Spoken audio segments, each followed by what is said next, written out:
It's on you now. Okay, thank you. So, hello everyone. I'm Raymond from Beauty of Japan, working in Japan currently as a travel expert. And today I'll be explaining you just some general information on Japan. So I hope you can all see right now the presentation I have open. On the right side, you have the map, right? And mostly we'll be going over the most visited locations first in Japan. So what you see, the multicolored island, the main island. Mostly all the locations we'll be covering are on those. So first, let's talk about the high seasons we have in Japan here. We have two seasons that most tourists come to here. That is from late March till April. That is known as the cherry blossom season, the sakura season. You probably have seen pictures of it everywhere, right? Like where the cherry blossoms blossom, the pink cherry blossoms on the trees, and that creates just a very nice scenery, very picturesque locations. So people tend to come here for that. And also the weather is very nice. It's in spring, so everything is still around 20 degrees. It's not too hot, not too cold. The other one is in the fall. So that's like the summers here can get pretty bad because it's so humid. So people tend to avoid that one. But when it gets to the fall, then it gets a little bit cooler, but still stays pretty warm until November here. So people prefer to come from October to November. And that's also the time when the leaves here start turning a little reddish, and that can create a lot of very nice sceneries, especially in the gardens if you ever visit those. It's a great time to visit, especially because of the weather. Some other general information is well, unfortunately, cash is still king here in Japan. So we are a little bit making head progress into like converting into credit cards and other kinds of electronic money, but still pretty much everything is cash. So I recommend everyone coming here with cash in hand. But the easy part is ATMs are pretty much everywhere, especially if you're in the big city. Then we have convenience stores pretty much in every corner, and those all have ATMs, so you can just get money from them, even if you have an international card. Next is the electricity. If you're coming from Europe, then you'll require a plug because the plugs we use here are the same as the ones they use in America, but the voltage is different, I think. So you can't really use it directly if you have something from America, but it's the same plug. Although nowadays I think most devices are dynamic, so you can pretty much use that with just a plug. But keep that in mind that you will need something when you want to charge something here. As far as language goes, English is pretty much only used in very big cities, so Tokyo and Kyoto and Osaka. I think if you're in those, then you can get by a little bit with English, but don't expect pretty much anyone to speak fluently here. But you can get by with asking directions or asking maybe people for recommendations or whatever. And especially in stations, English is used on the signs. But yeah, if you get more on the countryside, then don't expect that anywhere. So it's nice to be very well prepared if you come to Japan, especially if you're going outside of the big cities. So that's why it's also recommended to have some kind of portable Wi-Fi. You can use that pretty much anywhere, right? And you won't really get lost if you have that. Otherwise, if you stray a little bit from the cities, it can get kind of hard. So next up is the transportation. I'm sure you've all heard of it. Like the transportation here is very good because most people just use public transportation for everything. There's airports in pretty much all big cities, so Tokyo and Osaka and Hiroshima, they all have big airports, and even the smaller cities have small airports. So you can use those if you want to go to major tourist places. Then you can always use the plane because the distances can get kind of big in Japan. But we also have we have trains, normal trains within the cities. They cover a lot, and even between cities, it's actually, yeah, most of the country is covered in trains, so you don't really need a rental car or anything if you're coming here. Only if you're planning on visiting up north, Hokkaido, where it's all a little bit more out of the way. So that's the only place you would really need a rental car. But Of course, if you plan on going to a lot of special places, maybe where not a lot of tourists go, then a rental car would be good. And yeah, rental cars are also very convenient because stations for those are located pretty much everywhere. The only thing you would need to keep in mind is that of course, we drive here on the left side of the road, so keep that in mind, and that's why you will need an international driving permit beforehand. You can get that through us, so normally that would need to be translated, but we can take care of that, of course, for you. Trains, there's also, of course, the famous bullet trains. If you're going between very big cities, for instance, through from Tokyo to Kyoto, then you can take the bullet train, which goes very fast. So it's recommended over planes. It's, I think, a little bit cheaper as well, and it travels pretty much the same speed. And if you're going using those trains a lot, the bullet trains, then it's recommended to get the JR Rail Pass because that allows you to travel freely on those. Even if you travel only maybe 2 or 3 times in a trip in maybe 2 weeks or something, then it is cheaper than just paying for the bullet train. Also, yeah, buses and ferries are used in some places, but usually when you have to use those, then there's local passes, local tourist passes you can buy that allows you to just freely use those. So it's not really a problem with those as well. Sometimes when you go to places where maybe a certain island or something, it's a good thing to just do a bicycle rent because it's not very convenient to go around otherwise, and it allows you to just do whatever you want if you have a bicycle on you on an island.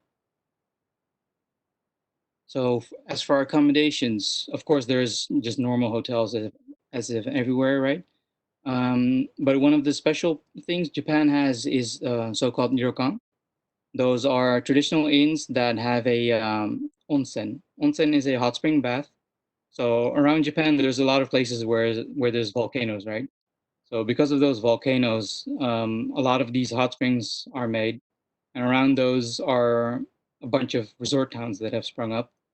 And it's a very nice, very traditional Japanese way to enjoy your trip. To just go to one of those ryokan one night, and you can see a picture on the top right corner right now in of one of those rooms in one of those inns.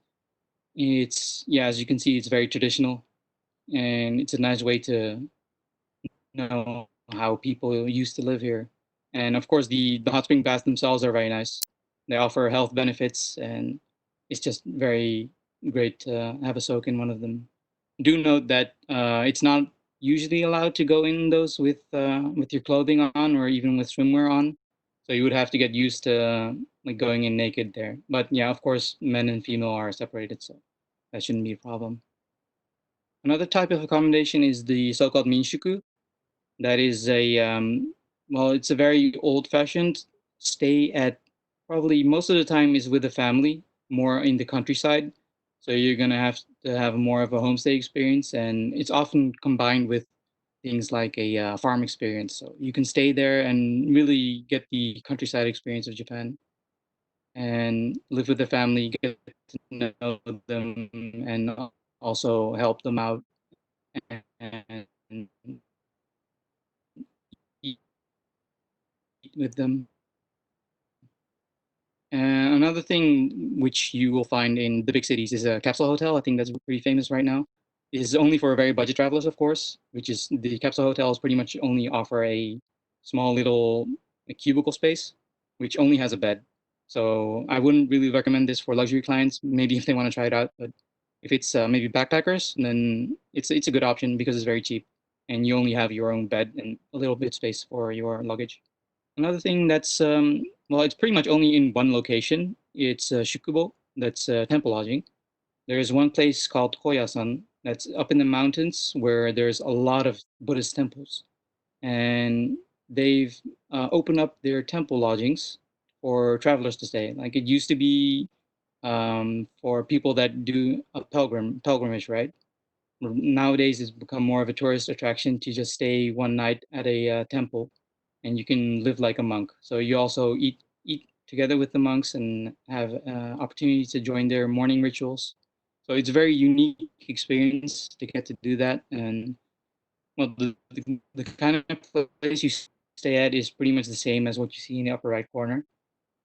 It's a traditional Japanese style home.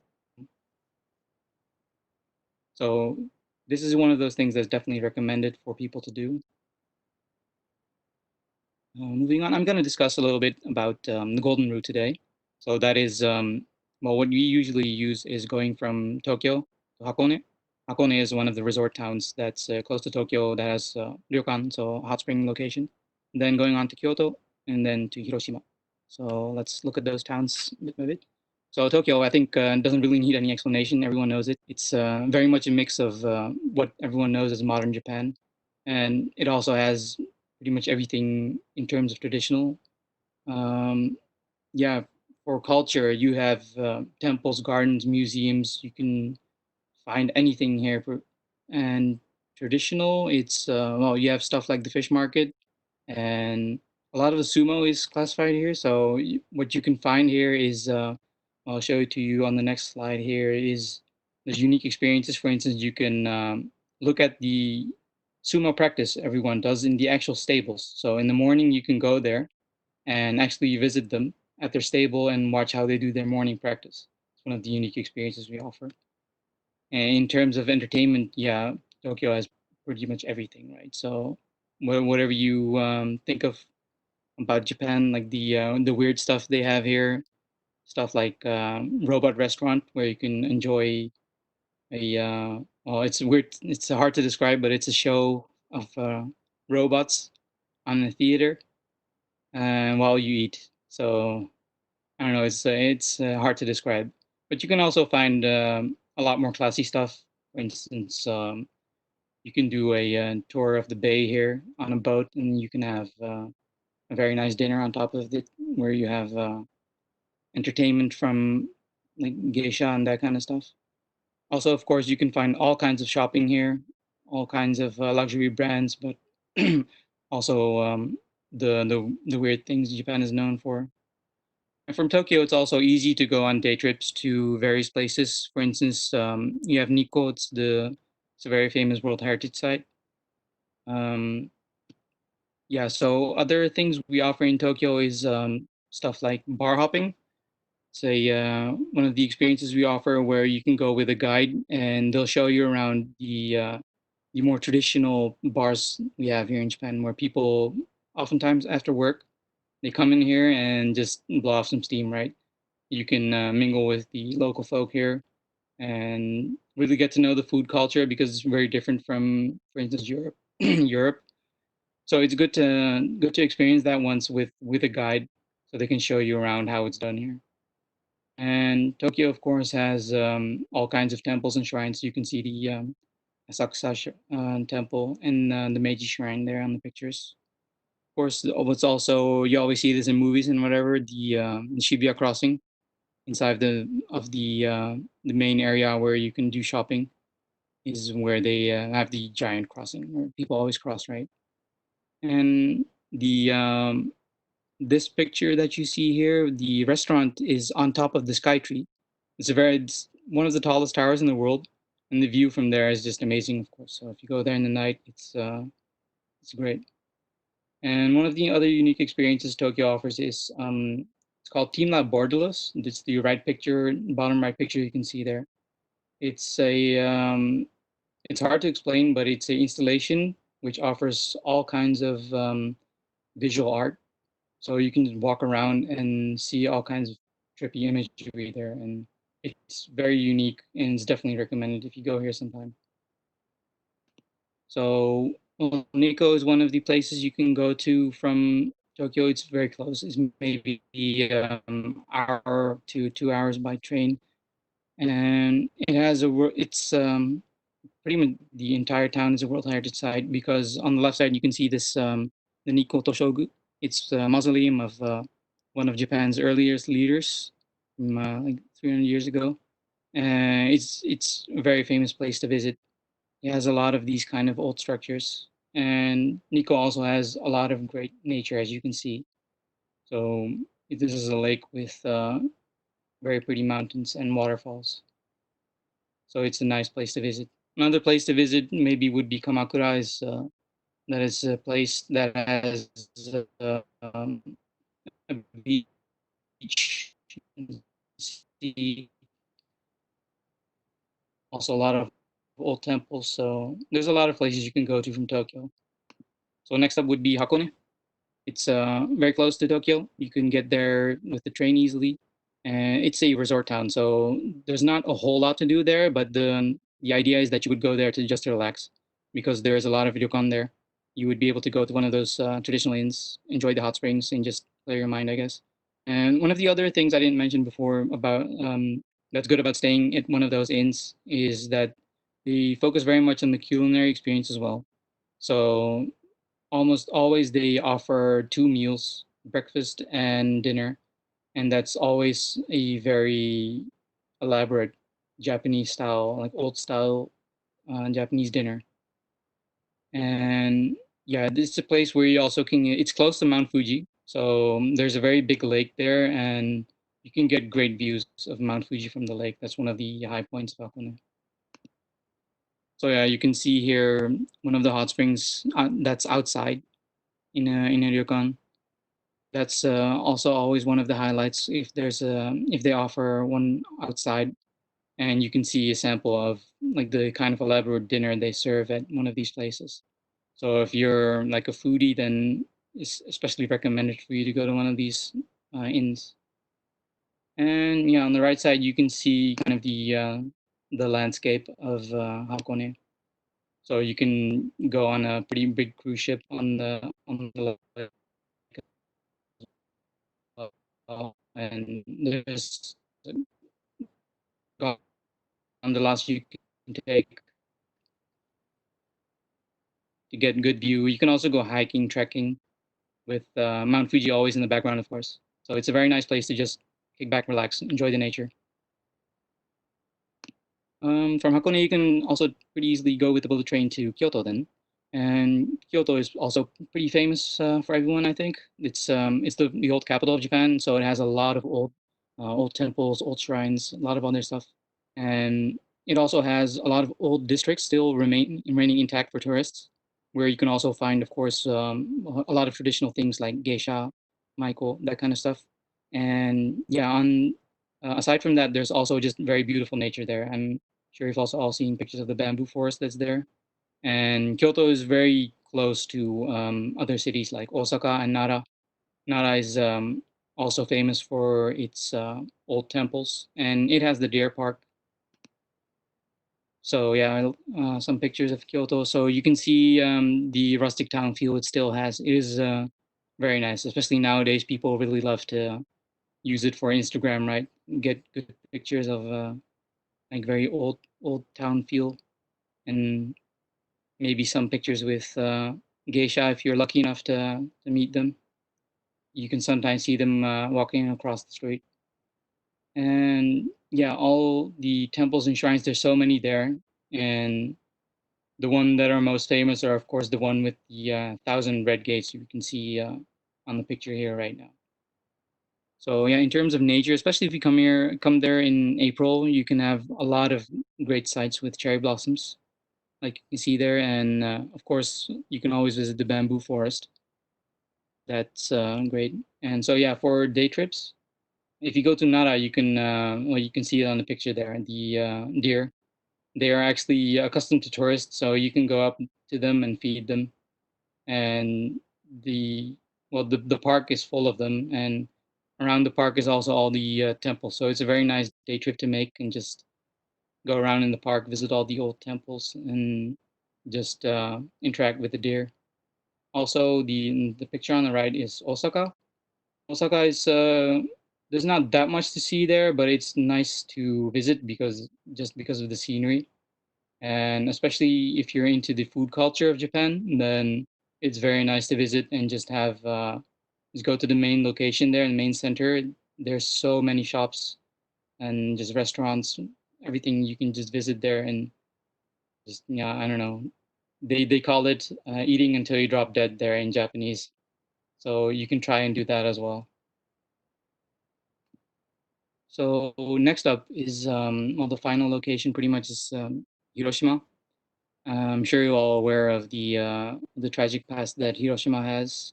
So in the center, they built a so-called peace park that has a lot of monuments there that are related to the bombing, and it also has a museum there you can visit. And it's not for everyone, of course, but it's people tend to want to see it, even though it's kind of hard to be there. But yeah, the rest of the city is also pretty nice to visit. It has a very laid back atmosphere. It's not like Tokyo or Osaka where it's very busy, very crowded city. This is more of a laid back place with a lot of great food. So if you're into that, you can also go there for that. And there's also easy day trip to make to very close by Miyajima. It's famous for. I'll show you the shrine that's floating on the water. You can see it on the middle here.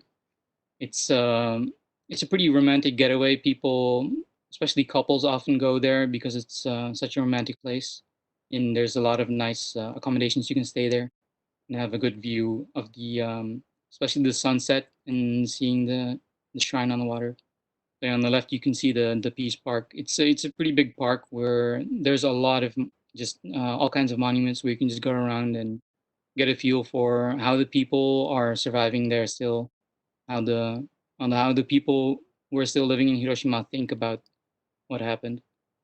And yeah, on the right you can see the local cuisine. It's the famous okonomiyaki that you can get there, and there's also a lot of other stuff you can get there in Hiroshima. It's just a nice place to just get a feel for local Japanese culture, not like more touristy place, but an actual Japanese city and how it is to be there. So yeah, for as for the Golden Route, it wouldn't end here. And normally, well, you can also fly out from Hiroshima, I suppose, but most people would go back with the train to Osaka and then take the bigger airport there, the Kansai airport, and fly back from there. And yeah, that's pretty much it. So if there's any questions, I would be glad to take any of your questions right now. So far, Riemann, there is no question, Okay. as far as I Well, can see. But I think you covered so far everything. Thank you very much. It was very interesting. And yeah, I send big greetings to Tokyo, Riemann. yeah, sure. Then I guess we're done then here. Yes. Thank you.